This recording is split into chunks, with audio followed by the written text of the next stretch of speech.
Northern Arizona Forest Service managers have begun holding weekly conference calls.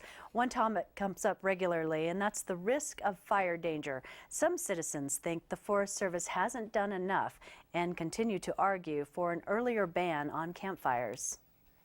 Luann Meek lives at the edge of the forest in the shadow of the San Francisco peaks. So far, she and her property have survived 3 wildfire threats.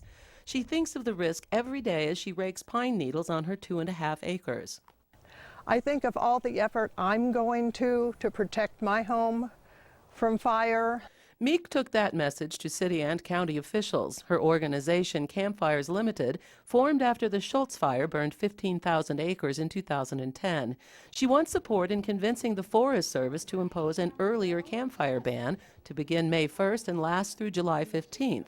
Flagstaff Mayor Jerry Nabours had this response.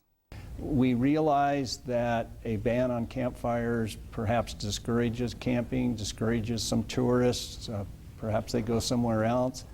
We have to trade that off with the fire risk, and the fire risk unfortunately trumps most everything.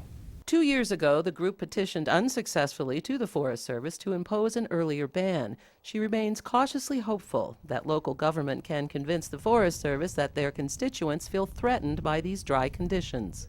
I live adjacent to the forest. I love the forest. I've spent considerable amount of time in our forested areas, and I look up at the bare mountainside from the Schultz Fire, and I don't want that to ever happen again. In the meantime, Meek is urging the Forest Service to create a system of online permitting for those who wish to build a campfire and supply them with information on how to put a fire out safely.